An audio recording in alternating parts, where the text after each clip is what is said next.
Welcome back to CTN. I'm Robert Van Sluten.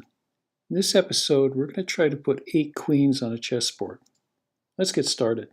Queen is the most powerful piece on the chessboard. It controls its diagonals, it controls its row, and it controls its column.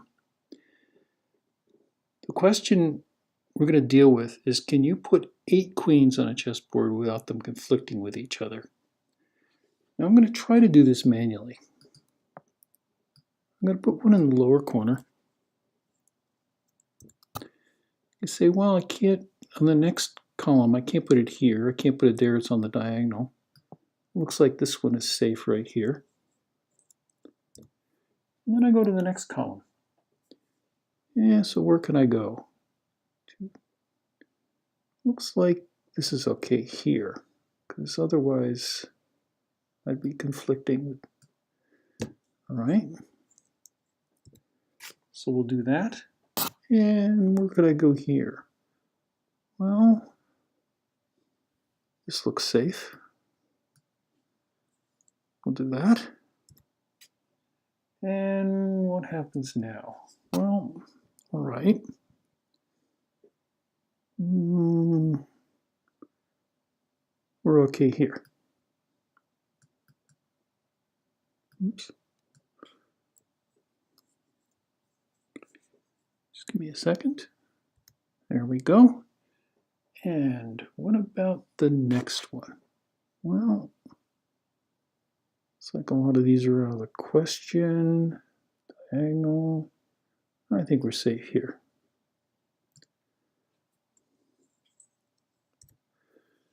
Okay, now we start to get into trouble. In fact, there is no solution. That diagonal doesn't work. Well, can I move this one back so I can work on this column? Well, no, because those diagonals don't work either. Well, I'd have to back up even further. Boy, this is mind-bending.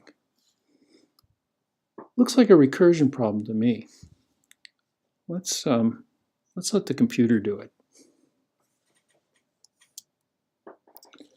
Okay, if you look at the left-hand columns, particularly like the second one and so on, you'll see that pieces got moved up considerably. That means there's been a fair amount of backtracking.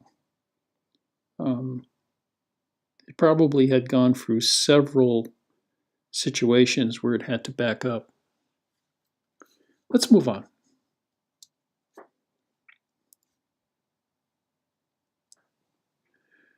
Okay, before we jump into code, let's analyze the problem. The first issue is that I need some way to determine whether I can actually place a queen on a particular position. I want to look at the row, determine whether already one exists. I want to look at the column, determine one already exists. And I want to look at the 2 diagonals and determine if one exists. This is fairly simple. Basically, it's a handful of for loops. Now, the thing you've got to realize is if you find one on any one of those iterations, you're done. There's no reason to continue with the other iterations. The other problem involves recursion. If I can't place a queen in a column, I have to effectively tell the upper recursion function that it was unsuccessful and has to do something. In other words, it has to continue its iteration. And it can't do that, it's got to go all the way back up. The simplest way to do that is with the return value. It's simply a true-false. I could or I couldn't. Now, if you get all the way to the end, in other words, you've completed the 8th column, you return a true. That true could ripple all the way back up the recursion to the top, the calling function. And that return value would indicate that there is a solution. If that happened and it turned out to be a false all the way up, it says there is no solution. You also have to have a representation of the board to be able to work with. And you can kind of tell from what is shown here that a simple way of doing that is a 2-dimensional array with ones and zeros in it. Let's move on to the code. What I have is a Mac OS playground.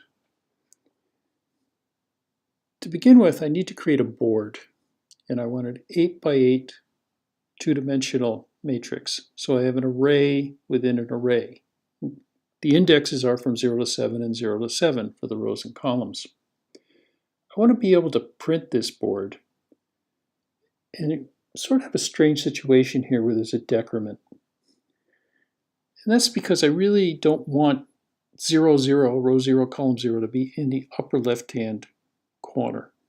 I want to invert the rows. I want 0, 0 to be the lower left. It's just easier to think about what's going on.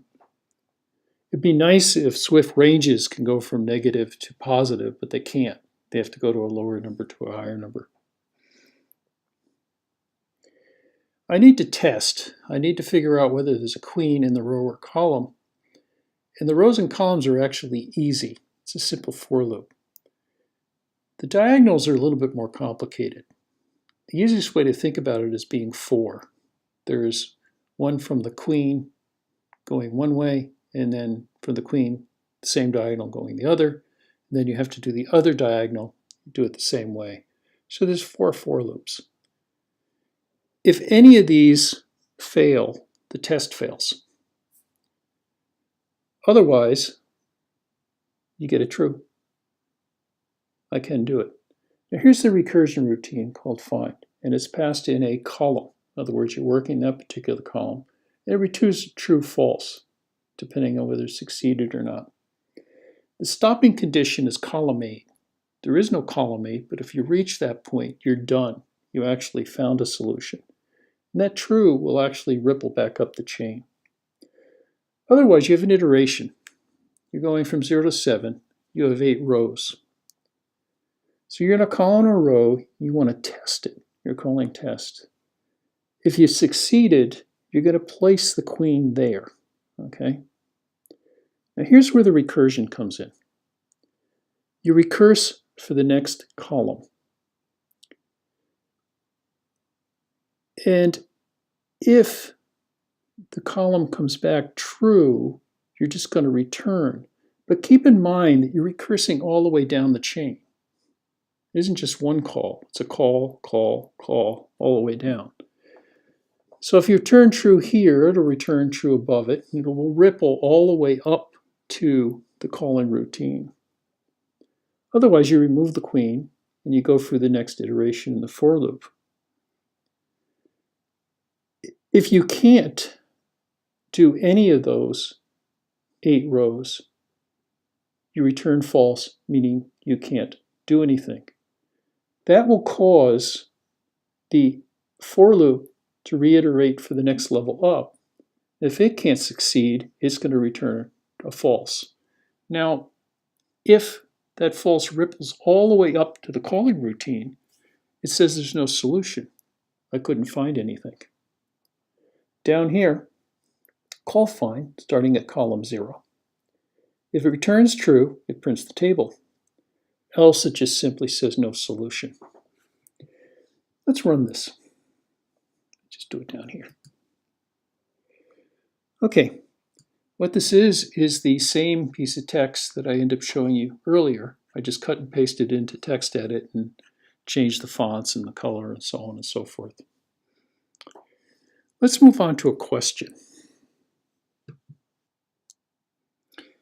Okay, this is the solution we came up with. Actually, this is a very standard solution because this is a normal undergraduate computer science thing that's usually presented. And it's presented in the same manner that I did. So everybody pretty much comes up with the same solution, unless it's originally presented as rows rather than columns. There's another question though. Is this the only solution? All right. If you said at the row 8 that, okay, I found one, continue working, you potentially would come up with multiples. If you do, and I will tell you there are more, the question becomes, well, isn't one a rotation of the same thing? In other words, if I flip this over, I have a solution which is going to be found by the same algorithm. So is it the same solution? It all depends on whether you consider the rotation to be different or not. Well, the question becomes, well, how many solutions are there if you don't consider rotation? And how many solutions are there if you do consider rotations to be the same solution? And we'll cover this in the next... Oh, geez. All right. That was interesting. Ignore that. There's an alert system they're testing, and they can't seem to get it right. Apparently, it doesn't work on every phone, and you need LTE and so on and so forth, and it's been a major issue up here. Anyway, let's go to the photo.